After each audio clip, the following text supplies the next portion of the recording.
Hello everyone, welcome to SAGA Speaks. Today we have Adrian Hope-Bailey with us from Fynbos. I'm super excited for this talk.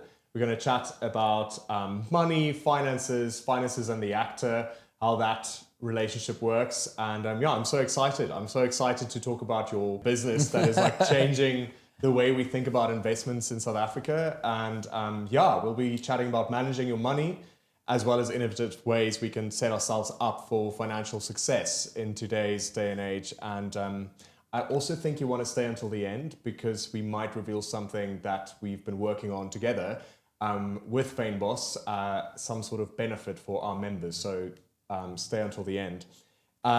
Adrian, so you co-founded Fynbos and you are the CEO of Fynbos, right? And you were originally from Joburg, but you now live in Cape Town. You have a wife. You have three kids, Three right? kids, two dogs. Is there four now? No, 3 kids, 2 dogs. 3 kids, 2 dogs. And you have like been a payments nerd. You call yourself a payments nerd. Done some coding.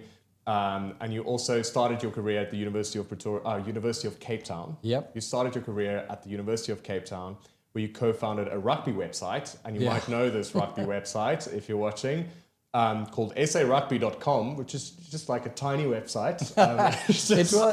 It is now, it was, yeah.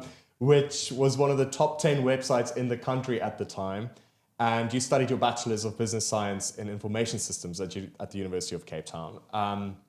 So this is crazy. I love this. And I also love the fact that you say that you love South Africa, you love Africa as the continent, and you're very passionate about technology and the impact that it can have in the rest of the world. So welcome. Thank you. Yeah, it's cool to be here. It's great finally to be here chatting to you, Jacques. I know we've been working on a few things for Saga for, it feels like at least a year now. Yes.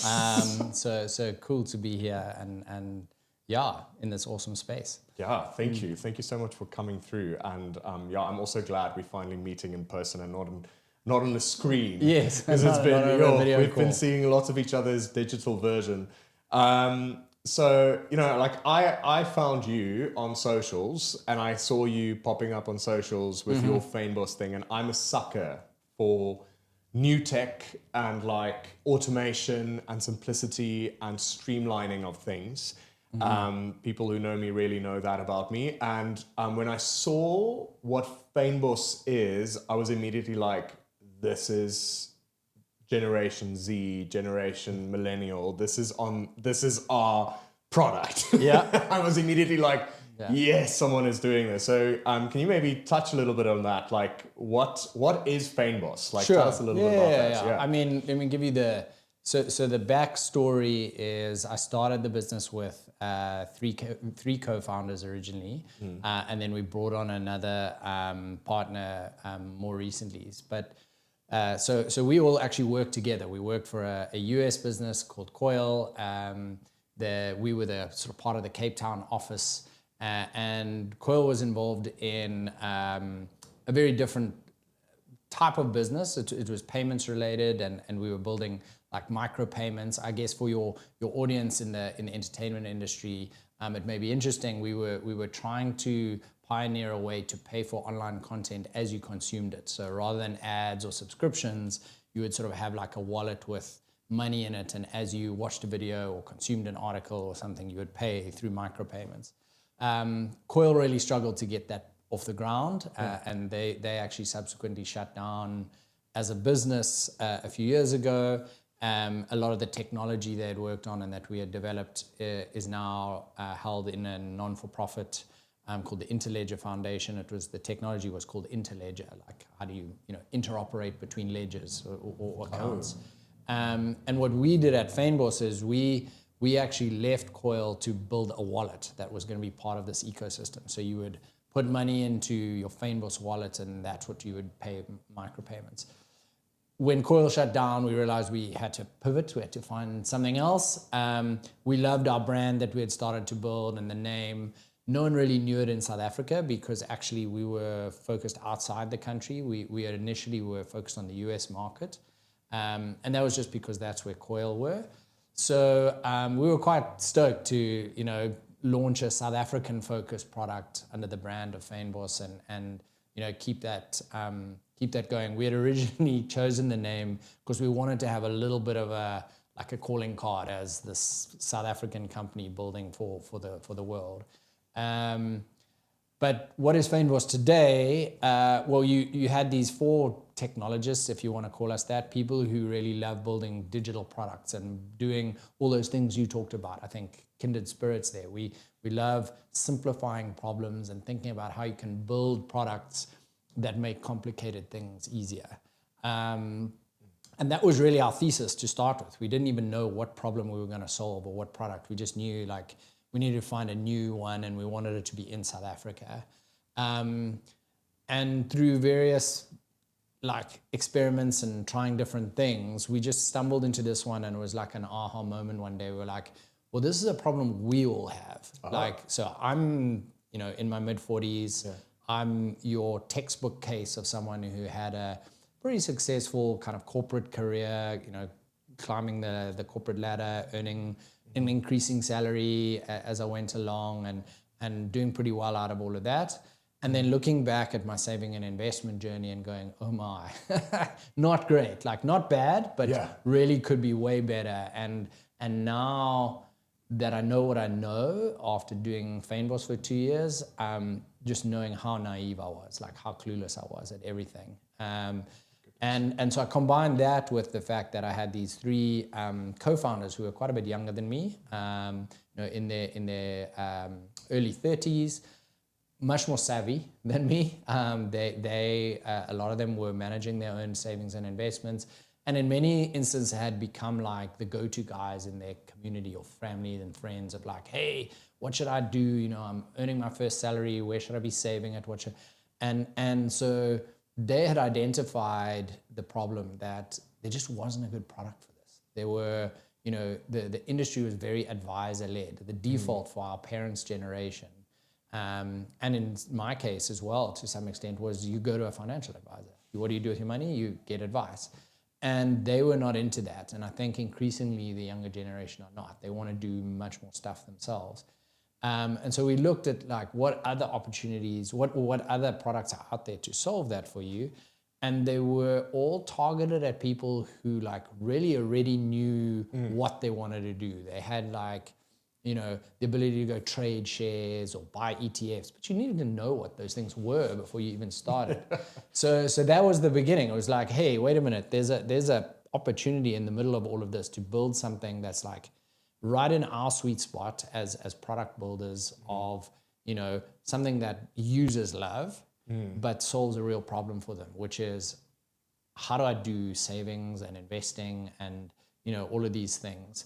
So we approached it, I guess, very much from that perspective, not from a perspective of how do we sell you something. It was how do we solve this problem? Because our experience in, prior to this has told us that that's what wins in the end, is you solve a real problem for people, marketing and all of those things. Distribution, is obviously a big challenge, but that stuff is futile if you're not actually solving a problem for someone, if you're not giving them a product they want. So that's the background. What Fynbos is today is you sign up and we give you access to all of the account types or all of the products you would need to build a basic portfolio for saving and investing. Everything from your emergency fund, which everybody should have, right up to a retirement annuity, which is a very different type of account for different purpose. So we've got emergency fund, tax-free savings account, just sort of discretionary investments if you want to invest in the market. So you've got some discretionary money to invest, savings pots for saving towards specific short-term goals, and then our RA. And we've packaged that all up in a way that we believe makes it really easy to use and understand what you're doing. It's not a trading product. You don't come onto Fynbos to play the market. That's not our target at all. And I think where we are probably most differentiated from what is out there today, and where we have all become very passionate about disrupting the market to some extent, is that we charge a flat fee. So that's completely unique as far as we know in the South African market, especially for products like a retirement annuity. Yes, so absolutely. you can sign up for Fynbos for free, but then you only get some basic features, so an emergency fund and a tax-free savings account. And if you pay the monthly subscription, which is 100 Rand, you get everything. And that means you can open accounts for your kids, you can open an RA, you can do all of the accounts. And recently we introduced kind of a middle ground between those two, which we realized we needed to fill a gap there. And that is to give a 50% discount to anyone under 30. So we realized that for a lot of people under 30, they're still building their portfolio. They don't have a huge amount of money to invest. And so 100 Rand a month is still quite a high fee to pay. I think once you have been working for 10, 15 years, 100 Rand a month is a no-brainer. But up to that point, not so much. So that's Fynbos today. It's a saving and investment platform. And our mission really is as simple as empowering people with confidence in how they manage their money. That's sort of how we all feel about it. We're very dogmatic about customer service and transparency and so on being key. And we recognize that this is a long game. The only way you build successful products in this space is building trust, and you only do that over time. There's no shortcut to building trust, and so you just got to look after customers, build a product they love, and just keep doing that, and it compounds like your investments. Yes, I love it, and it's so true. Like your product is incredibly streamlined and automated. Like I signed up while we were chatting and figuring it out. I was like, I signed up and I put a little bit of money, I put money, like a lump sum in there, and I was like, this is so convenient, and it's self-service, and it's what I love about it. There's guidance in it. It's built in very subtly. It's interesting that the first version of the product, actually, we had no accounts. The first iteration was really just coaching, which was like, that's incredible. You earned badges, and we try to encourage behavior, because that was where we came from. That was the problem we wanted to solve. It's like, it wasn't that we wanted to look after your money for you. We wanted to help people do better at managing their money. And that's still the mission. But what we realized is that we weren't going to be successful by depending on other people to do the actual execution of the investing and saving. And so we realized, we got feedback from our customers, our initial early customers.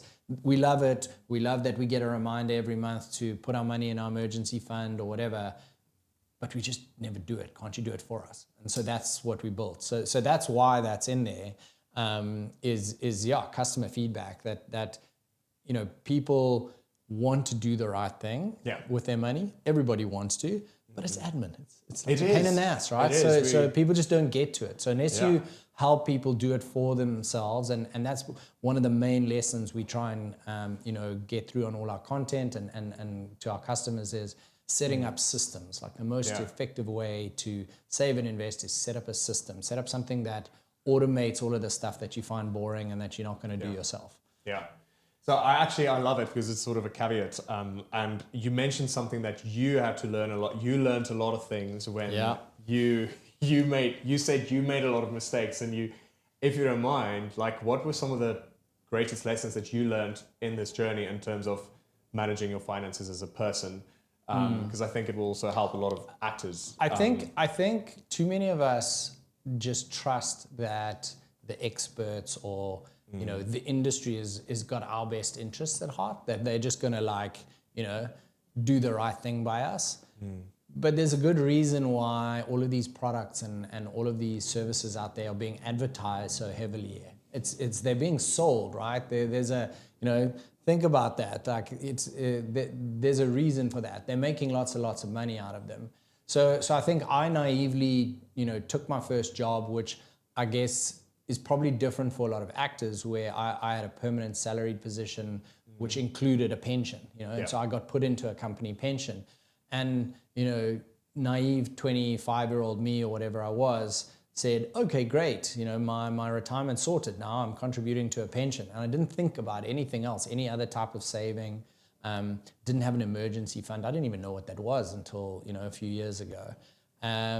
So I think that was the first mistake, is just assuming that, once you've got a pension or someone set something up for you, that you can just be naive. I think if I could say, like, number one lesson to anyone out there, it's just like learn to be informed about this stuff. It's not complicated. It's not as complicated as people think. And nobody's going to care as much about your finances as you. So, you know, you know, go and like just understand a few of the basics about how these things work. And I think there's a huge amount of naivety in the market amongst just everyday people like us around just how this stuff works. Like, what is a fund? What is an ETF? What does a financial advisor actually do?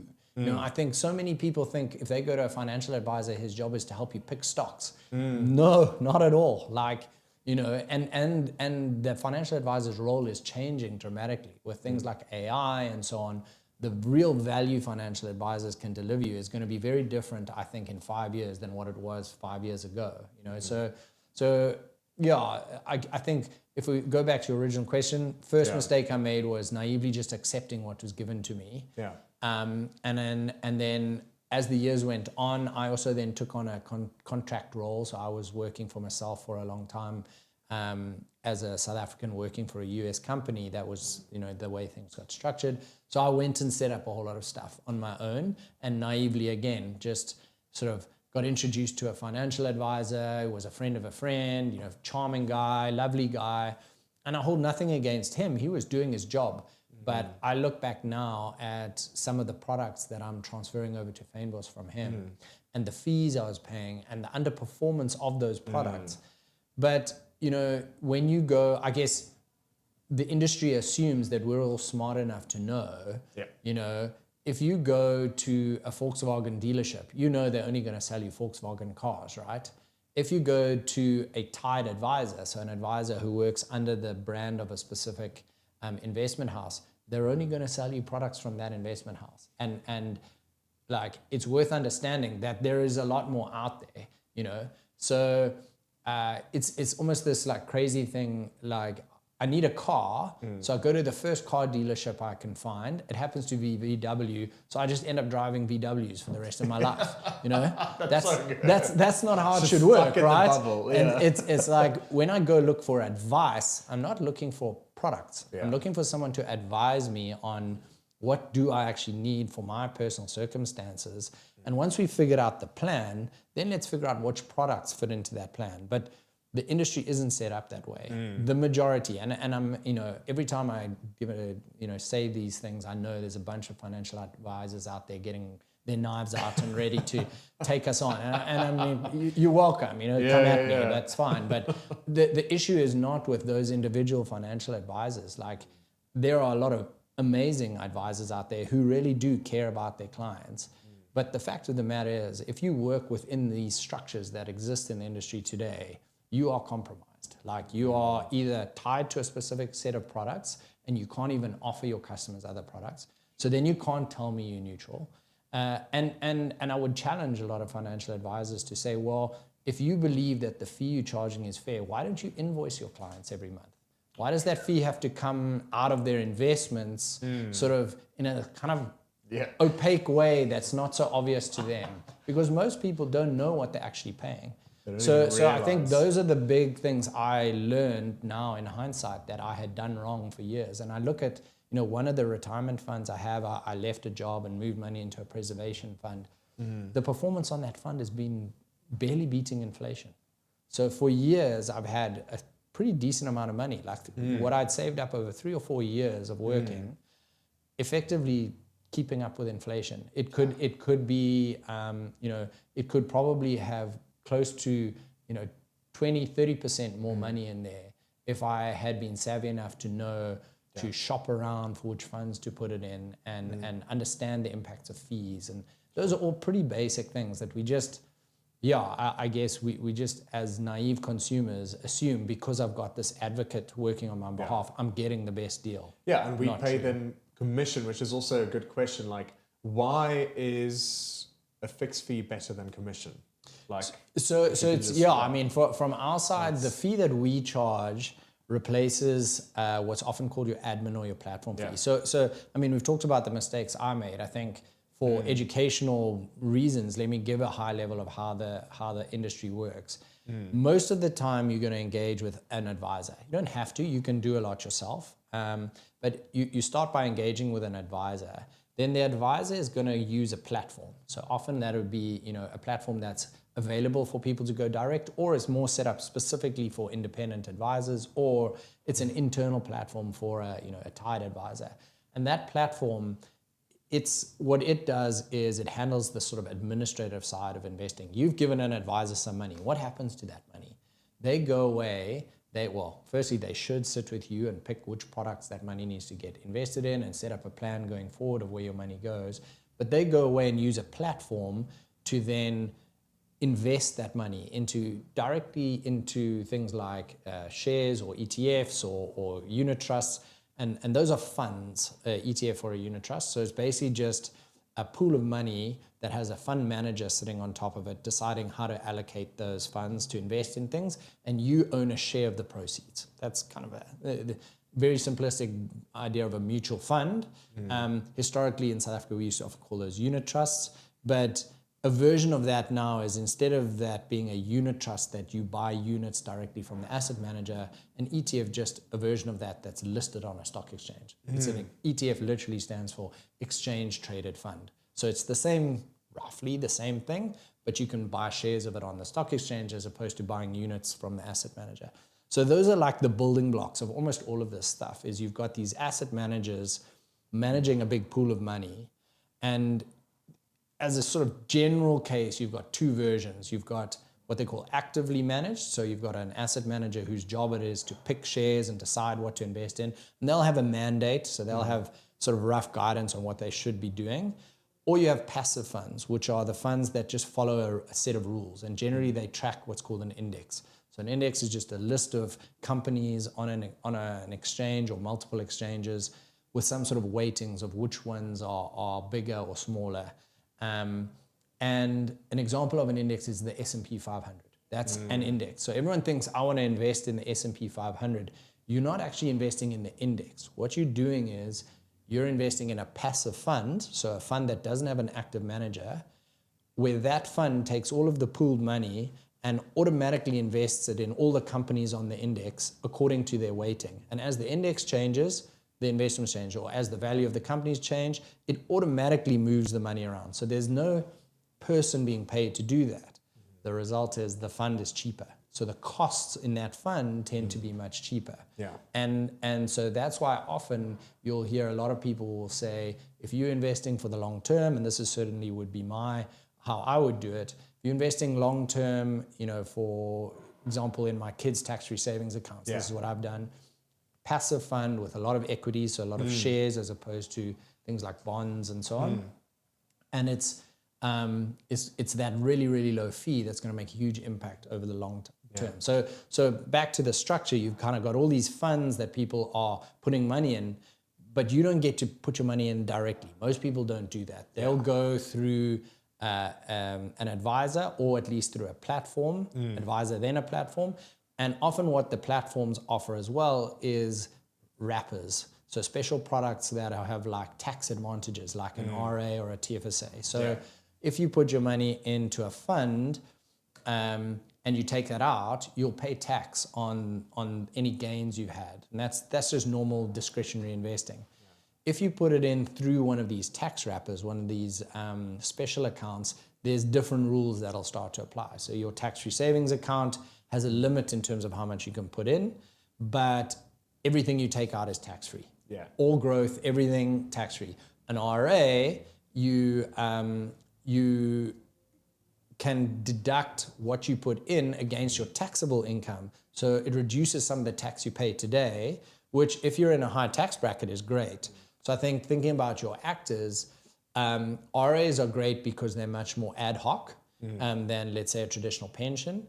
And so let's say you get a really great contract, you make a good lump sum of money just before the end of the tax year. You can quickly assess your earnings for the year and go, oh, geez, that's pushed me up into like the 35 or the 40% tax bracket. Take some of that and put it into an RA right now before the end of the tax year. And everything you put into the RA, subject to some limits, but the limits are pretty high, reduces that taxable income. Now suddenly the amount of tax you pay is calculated on a much smaller number. So that's the advantage of the RA. You do pay tax when you take that money out later, but the assumption is you're going to be retired then. So you're not going to have other income. This is going to be your only income.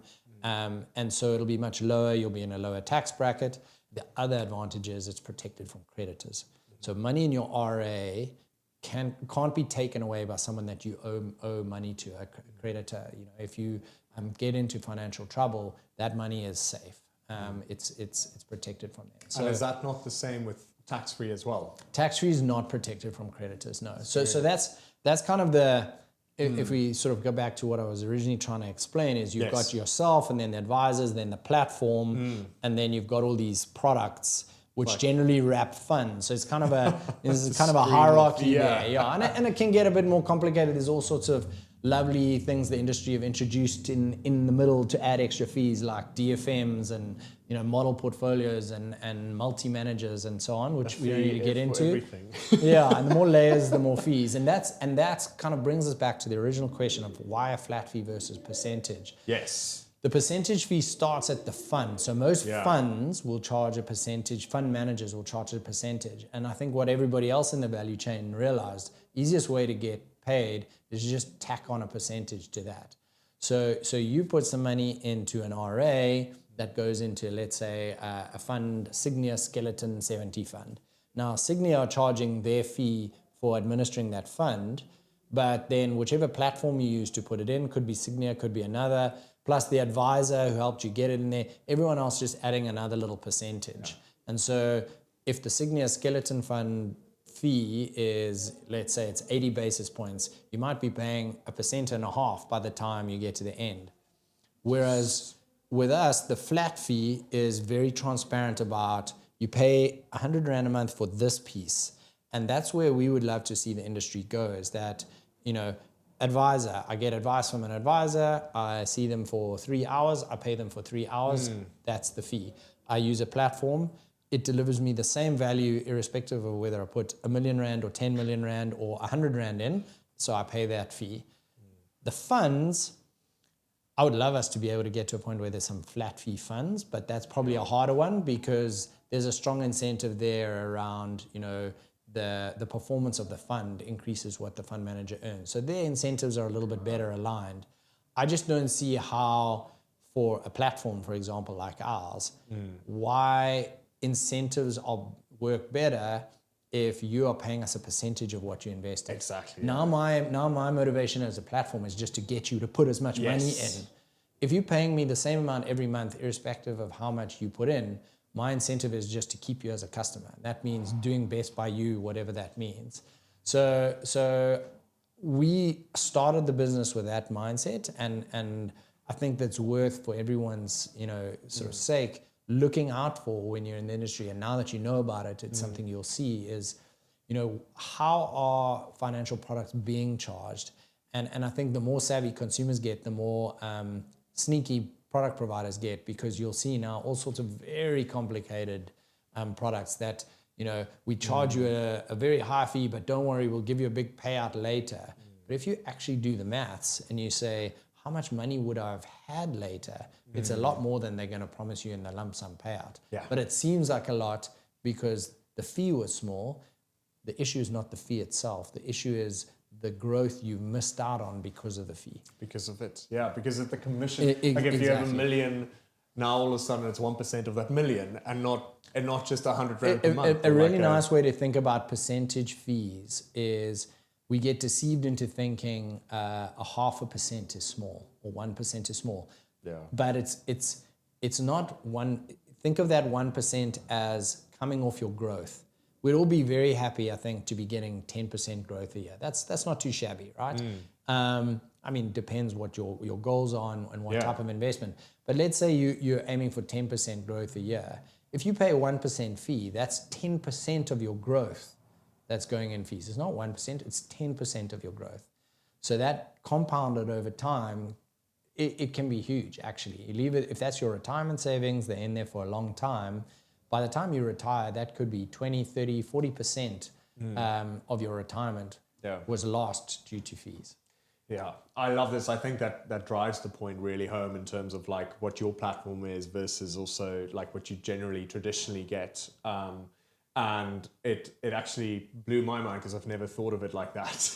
Like I actually, in preparation for this podcast, I realized like it's so crazy because like, yes, I have money at an institution and I know there's commission being taken off of but it's also weird because I'm at a place where I would like invest lump sums, as many actors do. We earn a lot in lump sums. You do a day on set here, a day on set there, or you get a renewal fee for an advert, and now you're like sitting with all this money, and you don't know what to do with it. So maybe you just put it into your tax-free investment or whatever, but then you still sometimes end up paying and nobody actually really advised you even, or nobody actually even did anything. You pressed the button, you typed everything in, you asked for the withdrawal, you did the work really. But it was originally set up by someone. It was set up by someone, and it's exactly what you're talking about, which I love. So I think maybe let's quickly talk about before we get into like when you now set up, like how to set up like automations and stuff, because that's something that I absolutely adore about your platform as well, is, you know, some financial tips. So like I am a major fan of Atomic Habits. I don't know if I've said this to you before. I'm like, I mentioned it to everyone because I read Atomic Habits in COVID. I think the book is also, there's the book.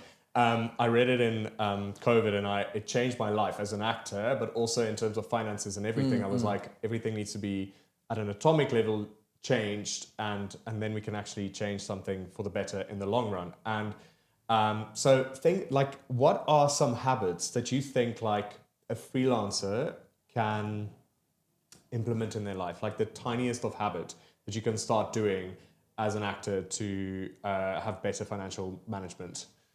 I think for freelancers or anyone with a sort of a lumpy income, it is the hardest, because the hardest part about money is most of it is very much behavioral and emotional. We think it's not, but it is. And I think probably one of the most powerful habits is, and a lot of financial advisors or influencers or writers even will call it paying yourself first.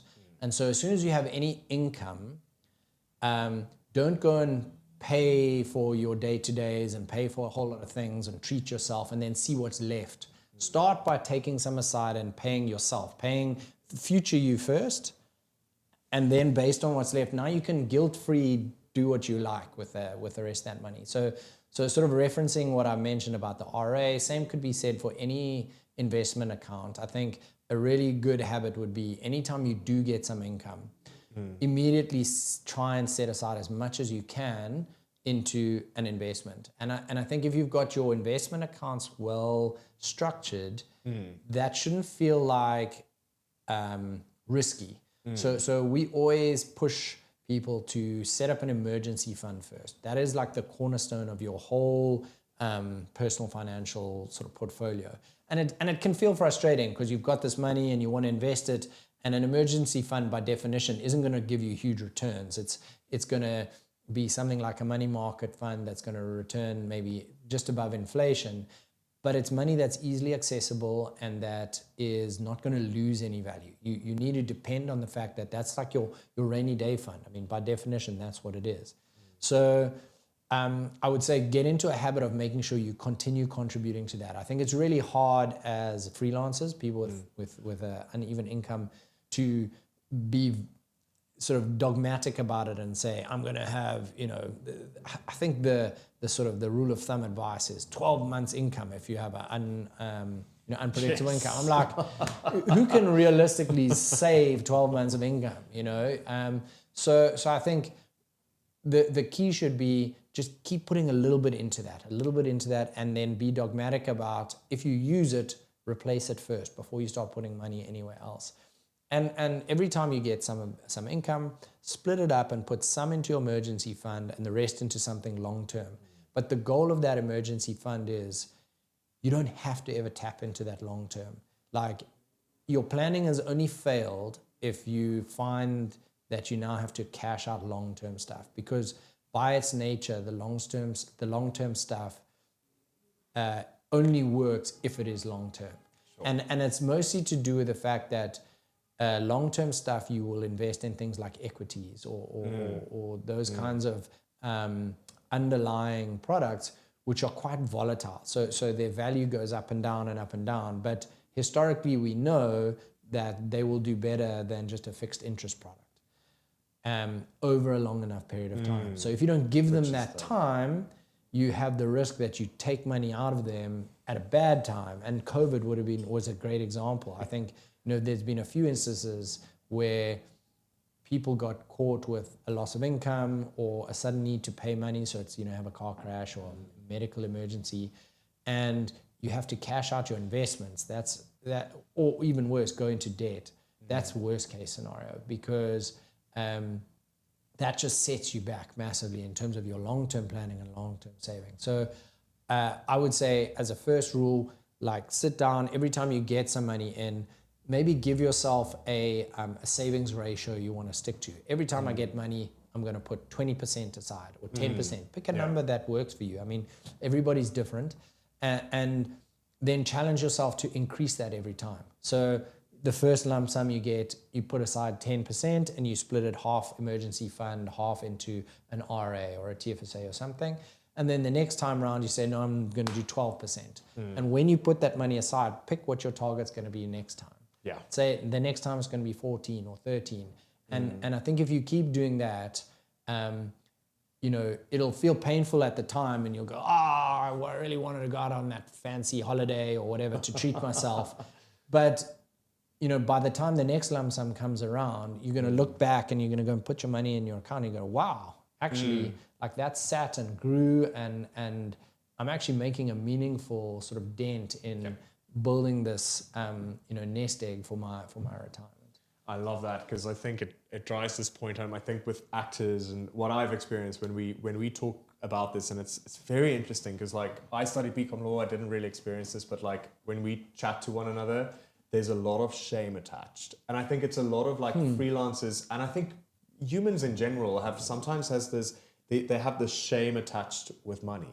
For some reason. South Africans, we're very conservative. Yes. We don't talk about it. So it's like, I don't want to, and it's so weird, because it's just like, have the conversation and realize, like, it's not about it's not about having 50K a month to put away. It's about having, even if it's whatever, 100 Rand, 50 Rand, whatever, it doesn't matter. It's the habit that you're exercising learning how it feels like to pay yourself first. And also, it does come in very handy once you start doing that. And like, when you realize, you actually, if you started 25, or I feel like I should have started at 1. I think a lot of people, when we have that, we have that realization, and we're like, I should have started when I came out of the womb. I should have I should have started putting away then already with like whatever pocket money or cents or whatever I got. So I should have already, I think a lot of people feel them behind, but I think the thing that you're also driving home is the fact that it's about habit forming, and it's not about necessarily, yes, that becomes important, but I think as a start, and I think for a lot of freelancers, it just feels like chaos. Like money feels like chaos, and the order starts when you know what's going on in your house, and also knowing what you can put away, and that it doesn't have to be immediately like all this, like something that you can't afford, like build it gradually. The compounding effect is mind-blowing, and I think like that's one of the behavioral things that we all struggle with money. Is it's so difficult to force yourself to do something hard now, like set aside that money, knowing that the benefit is only coming in 20 years time or 30 years or more. So we just struggle as people to like delay that gratification. That's just human nature, I think. And I think on the shame thing, I think it's worth always remembering that, the specific number, you alluded to it, the specific number doesn't matter. It's how does this fit into your life? Nobody knows what your life costs you. A lot of people would love the world to believe they've got lots of money. And so they drive around in fancy cars, or they do all sorts of sort of status related things. You don't know that car is costing the person, 10,000 Rand a month in installments that they can't actually afford, So nobody knows what your lifestyle costs you. Like, you personally need to find a number that you can live within comfortably. Yeah. And then work out when you get a big lump sum of money, like what can you afford to put aside? And no one else needs to know that. It's not a, talking about what products you've got in place and where you are, those are important conversations, and you don't have to actually, if you're talking with friends, reveal the actual quantum. What's the actual number I've got in there? No, I got paid for this job and I put 20% aside into my emergency fund and my RA. Bam. Okay, was 20% $1 million rand? Was it, 100 rand? Nobody knows. It doesn't actually matter. Yeah. It doesn't matter. It's the, do the thing, talk about it, enforce it by, hold yourself accountable by telling people you've done it. Yeah. And that you're going to do it. That's also a nice sort of like a hack, a trick for keeping yourself accountable. I love that. And I think that's also something we as actors can do better. Like, I really do think, and some of us do. We started, I think my agent in Joburg, it's so interesting. I quote her a lot for some reason on this podcast. And my one in Cape Town actually as well. I remember, they're very much like, this is your business. Don't believe in a struggling artist. Don't believe in that. That's old school. That's old news. And some actors specifically, I think, sometimes think, if I struggle, then I'm a worthy actor. And it's like, no, you're not going to be able to create art. You're just going to stress, and you're just going to feel like everything is cramping in on me, and my world is, I think a lot of artists have been there, or has at least tasted that in some way or form. But the thing is, I think that what I love about it is the fact that it is in your hands. It's there's more in your control than you want to make. And I think in an industry where we are a lot of the times at the mercy of someone else's yes, it sometimes feels like that. There are some things, once you get that yes, and once you get that payment, once you get that lump sum, or if you're a series regular, great. Then there are places like Fynbos where you can go to, and where you can control the controllables, right? Control it, and you don't have to think. You don't have to think as much about it, which was also something that I was like, this is great, because it's already setting some priorities. It's planting priorities, and the foundation of having an emergency fund, maxing out your tax-free investments, building wealth, or whatever pocket you want to save in, and whatever that goal is, and making sure the point is just be on top of it and automate it as much as possible. So I think that's something that I love about. So I think we've covered a lot of the gig to gig life. I think having a lump sum, I remember at the beginning of my career when I became very financially aware, the first commercial I booked, I put all the money away because it was a fear response, and I was still luckily dependent on my parents. So I was like, shoot, this is a lot of money for me at this time. And I was like, oh shoot, I just want to get it out of my sight, because then I won't spend it, because I feel like when it's in your account, you're going to spend it. It's right there for you to spend. You've built the habit of spending out of that account, so it's already there. But when it's already away, it's a debit order, it's gone. Absolutely. It's or you've pre-decided before the money has come in, this is what you're going to do. It's way easier to control that action and I think a nice way to get rid of that fear and guilt and so on is give every bit of money a job. Yes. That's a common, I forget who's, I'm paraphrasing here, but the money comes in, the bit you set aside to save, that's its job. And then you can further divide that. Your job is, you're in my emergency fund. Your job is, I'm saving for this holiday. Yes. Your job is retirement. So if you've done that up front, cool, your job is fun. Yes. This is the money I've got left, which I've set aside, and I can, spend it guilt-free. I don't have to feel bad, going out for a nice dinner or buying that slightly more expensive bottle of wine, because I've got the money. Here it is. I know, and I've already set aside all the other money. Yes. Oh, I love that. I actually wanted to say, so this is an example, and I would like to know your opinion. You're probably going to say exactly the same thing, but with actors, we currently independent contractors with, there are some labor law changes at the moment as well, which might or may not influence the tax situation as well. But we get taxed on every job we do, and it's sort of like a 25% pay as you earn, standard pay as you earn independent contractor. And then obviously we have a lot of deductibles, which is beautiful. We can almost deduct everything, almost everything. fun things sometimes as well, which we can deduct, which is in the production of income.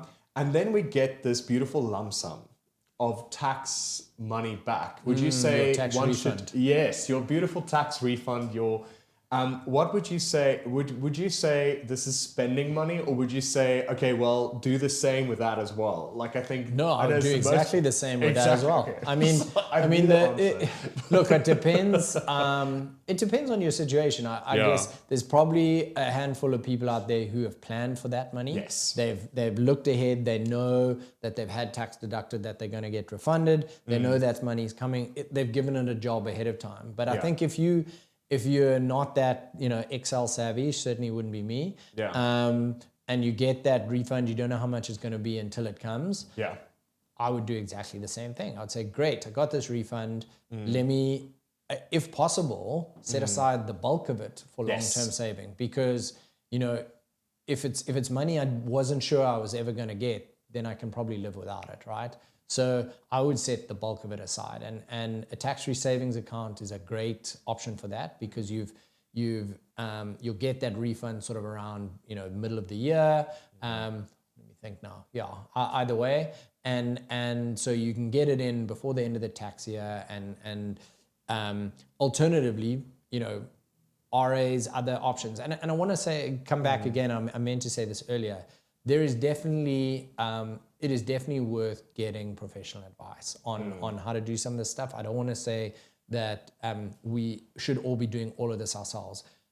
Good advisors can really help, especially in these sort of unusual circumstances and deciding what to do. I think the key message for me, for anyone engaging an advisor, is understand what you're paying, understand what you're getting, understand what the expectations are. You don't just have to take what the advisor gives you at face value. You can push back, go in educated, say, well, what about this? What about that? They're like any other service provider. Don't just assume that you're going to get 5-star service from the first one you meet. And also don't assume the worst. It's not every financial advisor is a secondhand car salesman. Not every secondhand car salesman is a snake, So I guess this is the stereotypes that are starting to evolve. I would just say, if you can, see if you can find someone who will give you a consult for a flat fee, look at your situation, give you a plan, help you figure that out, and you pay them by the hour. There are people who will do that. I know certainly we do it. I know there are a lot of other independent financial advisory firms that do it. You're going to more than likely get, let me take a step back. You can go out and ask ChatGPT or Claude or whatever to help you. You'll probably get a half decent answer. But if you want to be absolutely sure you're getting, the right answer, a human financial advisor is probably going to be quite hard to beat. I must say I do agree, because the maths ain't always mathing on AI. AI is sometimes... Look, I think those systems are only going to get better. I think financial advisors are naive if they think that they're not under threat. Absolutely. I think that's going to happen. But our experience is people still, the value add, and it kind of comes back to the comment we made right at the beginning. I think the value add that financial advisors can bring is a human connection. It's a human being who I can have a conversation with, sit like this, talk. Claude at this point is not very conversational. we haven't had any great chats. We get a lot done, but we don't chat. So yeah. There's not this. There's an exchange. There's like an understanding, and there's like an understanding. There's a human experience at the other end. And experience in and of itself. I mean, Claude, I think what a lot of these things, Claude, Chat, whatever one you're using, whatever AIs, and there'll be specialist financial advisory ones that are going to come out. There are some already that are going to be very good at the quantitative stuff. They're going to be able to say, okay, this is how many little bits of rand you can save here and there by moving some money here or moving. They'll eke out some returns for you, which is going to be great. So I think financial advisors will always struggle to do better than them at that, because they're just super, calculators. But a financial advisor can look holistically. They can understand you as a person and your relationship with money. I know, Jacques, I know that you are never going to invest that lump sum because you love like whatever, good wine. Traveling. So you know what? Why don't we include wine as part of your investment portfolio? You know, those kinds of things. Thank you. Whatever. Adrian. The LLM is not going to get right. So I think the whole space is going to evolve and it's going to change. I love that.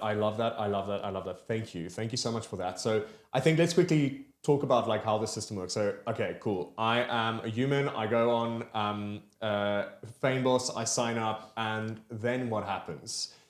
Right. So I mean, from Fynbos's perspective, the goal is to basically give you the basics. So you sign up and you're presented with a screen which by default will have an emergency fund ready and set up for you and a tax-free savings account. You just have to pick which fund you want. If you're paying for our process subscription, you would have the option to create accounts for your kids, discretionary investment accounts, a retirement annuity, and then pick which funds you want in there. We've recently introduced what we call our quick advice product. So if you're a paying subscriber, you can set up a quick little WhatsApp chat with one of our advisors. So we have a qualified CFP who is one of our co-founders, and he has advisors and folks that are under his supervision. And the scope of that is really just, I'm already a Fynbos customer. I'm asking a question specifically about Fynbos. So this is not holistic advice or anything else. Help me just decide which are the right products to set up and which funds to choose in those. So we'll help you do that. More holistic advice is something which we offer as a sort of on an hourly fee, is more about, this is my life. Help me like fill in the gaps, figure out, and it could be as simple as, I've already got all of this stuff in place. Like just sense check it for me. Make sure, I've got everything in place.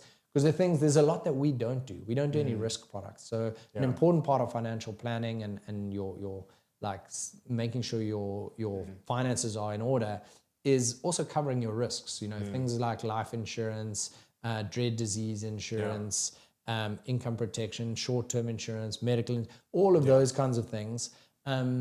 They all play a part in this bigger mix of financial advice.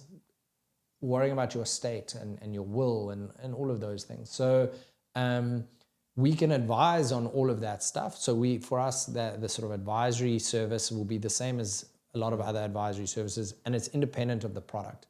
We will advise on what's appropriate for you, and we've got advice clients who don't use Fynbos at all. They've paid for advice, and for whatever reason, they're not using the platform. If I think one recently, it's because he's actually not even a South African citizen. So that was the one that sprung to mind.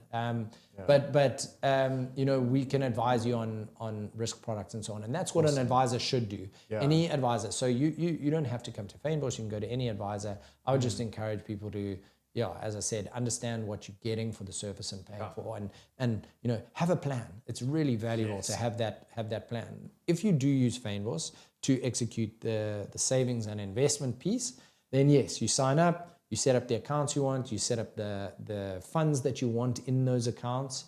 So remember, the funds are things like the Allen Gray Balanced Fund or the Satrix MSCI World, or so those we talked about, like what is the actual funds within each product. Like a TFSA, you could have multiple funds and a strategy of what percentage of your TFSA money goes into each fund, those kinds of things. So you set all of that up on the platform. And then probably the most important piece is, once you've got that set up, is now set up your automations. And I know you love this feature. Is every time I put money in, how should it get allocated into all of those accounts? And what's quite nice is you can set rules. So you can say, I want to have an emergency fund of 100,000 Rand, and I want all my money to go into that until it's full. And so that would be rule number one. And then rule number two would be, all money that starts coming in after that goes into my tax-free, but maybe only 50% into tax-free and the other 50 into an RA, or whatever the case may be. So you set up those rules, and now you've got a system. Now you've got a way where you just throw money at us and it gets put into the right places, and you can log in once a month and see how things are going, but there's no need to like constantly be checking or do admin. You want to get as much stuff out of your way as possible, so that the easier you make this process, the more likely you are to do it, right? So you either set up a debit order or do an EFT or a Capitec Pay, which is one we've added recently, and then that's you it. don't think. Yeah, you don't have to look, that's it. which is the best financial Walk advice. away. Just don't look, walk away. I saw a really funny quote the other day. So there's a company in the US called Vanguard. They're kind of the pioneers of index investing, of passive investing. I think I'm going to get the number wrong, but they literally have trillions of dollars under management. And the reason is their fees are like tiny, because they've managed to optimize this whole index investing thing. But the irony is their self-serve platform is apparently terrible. The interface is rubbish. And so I saw a quote from a financial advisor the other day who said, one of my greatest hacks for my clients is to tell them to go and put their money into Vanguard, because I know they're going to get a great deal from the funds, but I know the interface is so terrible they won't keep checking on it. Oh my goodness. So it's his like sneaky way of making sure his clients just leave their money alone. Yeah. With you, for me, it's like the platform is amazing. It's just like walk away.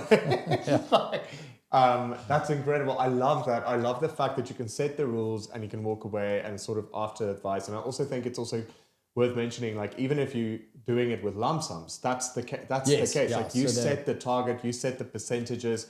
You're like, these are my goals, and like you just, it's one place you're sending your money to, and it gets allocated automatically, and it's the rules are already applied. And I think that it takes the thinking out of the equation, which then you can just do the work, and like you can focus on your life and your career, which is really nice. Yeah, like I said, I think the priority for us was always how do we give people confidence, and this means just making it that much easier. Every time you take a little bit of friction away for people, you just make it that much more likely that they will follow through and do the thing that they wanted to do anyway, but just didn't get to it.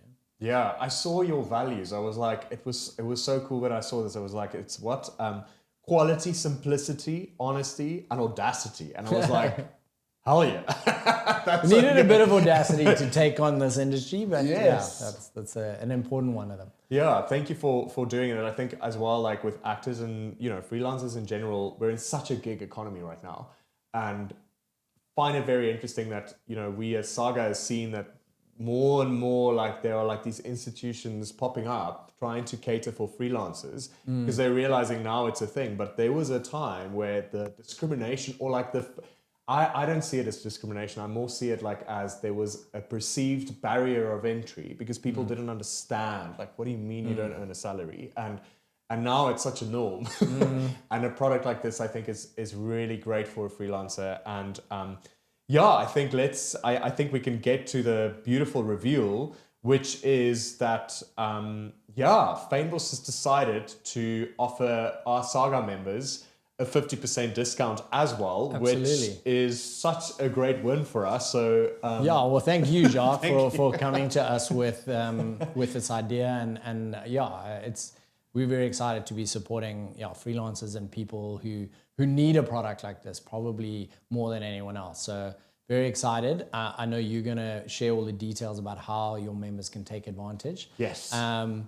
We stoked to be on this journey with you guys and to help the Saga members get that confidence in how they're managing their money. Thank you. Yeah, my literal aim with that was when I saw you guys pop up, I was like, what makes any business stable? Their financial management. I was like immediately like, we are our own businesses. We need a financial plan, and the finances department is super important for an actor to thrive, and for anyone to thrive, really.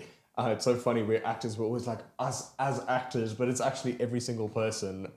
Your financial department needs to get your house in order. And quickly on that, basically, Saga members, I'm just going to quickly tell you how this works. To sign up, you'll fill out the Google form that you'll receive, or you can request it from admin, and then you can sign up to Fynbos. Saga members then send the WhatsApp to the customer support at Fynbos, and you just say, I'm a Saga member, I just signed up, and a 50% discount will be applied. And if you stop being a Saga member, unfortunately, it will not apply anymore. Yeah. So that's basically in closing. And yeah, thank you so much. Thank you. I think I've learned a lot again, and I was reminded. I'm ready to go back to my spreadsheets and go like, okay, what now? Planning, like financial planning.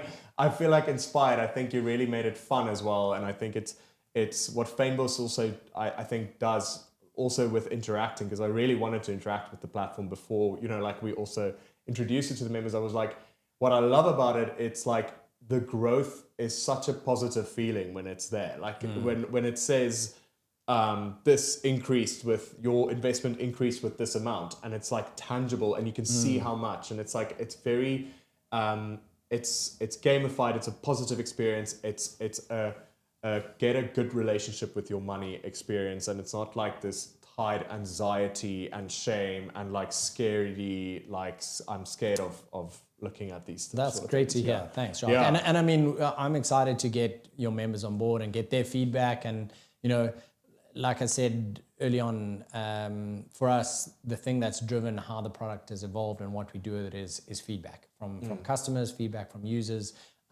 If we hadn't taken that feedback, we'd still be giving out badges and not be actually doing accounts. So there you go. I love that. Yeah. Thanks, Adrian. Thank you Thank so you much. so much. I appreciate it. Yeah, and is there one thing that you wish actors really would just take away from this conversation? I think the thing I would want anyone to take away from a conversation like this is realize that this stuff is not embarrassing, not scary. Information is at your fingertips these days, whether it's online or talking to an AI or whatever. Like, be a critical thinker, go out and understand this world a little bit. Not that you now have to do it all on your own, but just so that you understand what's going on with your money. No one's going to care about your money as much as you do. If you don't understand what the people looking after your money are doing, you're probably getting ripped off. At least understand it. Like, at least understand what makes sense as a fee, understand what products you're in, understand what other options there are out there. Don't be embarrassed to ask. I mean, I was in that space. Like, don't be embarrassed to ask why a financial advisor or a platform is charging the fee that they're charging and how that compares to others. We're all, as FSPs, as licensed FSPs, we're obligated to give you that information. And so don't be embarrassed to ask. You wouldn't be embarrassed to ask a mechanic what they're going to charge you for your car and what they're going to do and why it's necessary. So it's exactly the same. Thank you. Thank you, Sure. Adrian. Appreciate you. Such a pleasure. Thank you. Thank you.